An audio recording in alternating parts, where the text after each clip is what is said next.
മിശിഹായിൽ പ്രിയമുള്ള സഹോദരി സഹോദരന്മാരെ, പ്രിയമക്കളെ, ഈ പ്രഭാതത്തിൽ പുറപ്പാടിന്റെ പുസ്തകം 39-ാം അധ്യായം 32-ാമത്തെ വാക്യം. The book of Exodus chapter 39 verse 32.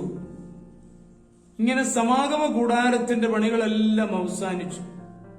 കർത്താവ് മോശയോട് കൽപ്പിച്ചതനുസരിച്ച് ഇസ്രായേൽ ജനം എല്ലാ കാര്യങ്ങളും ചെയ്തു. അനുസരണവും അച്ചടക്കവുമില്ലാത്ത ഒരു തലമുറയാണ് വരുന്നത് എന്ന് മുൻ തലമുറക്കാർ ഭയപ്പെടുന്നു. മക്കൾ മാതാപിതാക്കളെ അനുസരിക്കുവാൻ മടിക്കുന്നു. വിദ്യാർത്ഥികൾ അധ്യാപകരെ കൂട്ടാക്കുന്നില്ല. എന്തിനാണ് ഇതിനൊരു പോംവഴി? മോശയുടെ ജീവിതം നമുക്ക് മറുപടി തരുന്നു. ഈജിപ്തിൽ പുറപ്പെട്ട ജനത്തിനിടയിൽ പട്ടാളവും പോലീസും ഇല്ലായിരുന്നു. എങ്കിലും ജനം മോശയെ അനുസരിച്ചും സമാഗമ കൂടാരത്തിന്റെ പണിക്ക് ജനങ്ങളുടെ സഹകരണം ചോദിച്ചപ്പോൾ ലോഭം കൂടാതെ സംഭാവനകൾ ലഭിച്ചു. എന്തായിരുന്നു മോശയുടെ ശക്തിയുടെ രഹസ്യം? ദൈവം മോശയോട് പറഞ്ഞ കാര്യങ്ങളാണ് മോശ ജനത്തോട് പ്രസ്താവിച്ചത്.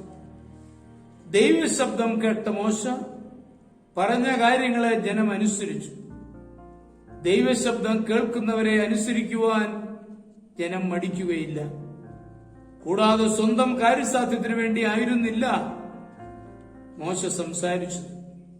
പൊതുജനത്തിന്റെ ആവശ്യത്തിനായി സമാഗമ കൂടാരം പണിത് അപ്പോൾ ജനം അനുസരിച്ചു.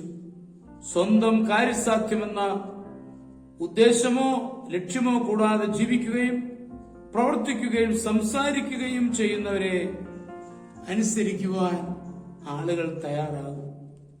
നാം പറയുന്ന കാര്യങ്ങൾ ദൈവസ്വഭാവത്തിന് ചേരുന്നതും മറ്റുള്ളവരെ കൺസിഡർ ചെയ്യുന്നതുമാണെങ്കിൽ അംഗീകരിക്കുവാൻ ആരും മടിക്കുകയില്ല. ആരോട് സംസാരിക്കുകയും നിർദ്ദേശങ്ങൾ കൊടുക്കുകയും ചെയ്യുന്നുവോ അവരുടെ നന്മയ്ക്കു വേണ്ടി ആയിരിക്കണം സംസാരിക്കുന്നത്.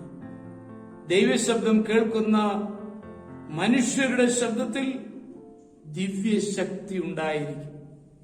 മനുഷ്യരുടെ നന്മയെ കരുതിയാണെങ്കിൽ ആർക്കും എതിർക്കുവാൻ സാധിക്കുകയില്ല.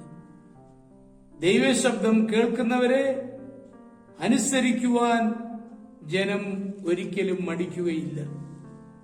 നമ്മൾ ദൈവത്തോട് ചേർന്ന് നിന്നുകൊണ്ട് ദൈവത്തിന്റെ ഹിതമനുസരിച്ചുള്ള നിർദ്ദേശങ്ങൾ മറ്റുള്ളവർക്ക് നൽകുമ്പോൾ അവ സ്വീകരിക്കുവാൻ ഇടയാകും. അത് ചെയ്യാതിരിക്കുന്നത് ചെയ്യേണ്ടത് ചെയ്യാത്ത പാപമാണ് എന്ന് പറയുവാൻ ഞാൻ ശ്രമിക്കുകയാണ്. നമ്മുടെ ധീരതയോടെ പ്രവർത്തന രംഗത്ത് മുന്നേറണം. നമ്മുടെ കർത്താവ് യേശു മിശിഹായുടെ കൃപയും പിതാവായ ദൈവത്തിന്റെ സ്നേഹവും പരിശുദ്ധാത്മാവിന്റെ സഹവാസം പരിശുദ്ധ അമ്മയുടെ മധ്യസ്ഥതയും നിങ്ങളെല്ലാവരോടും കൂടി ധാരാളമായിട്ടുണ്ടായിരിക്കട്ടെ, എപ്പോഴും എപ്പോഴും എന്നേക്കും. ആമേൻ.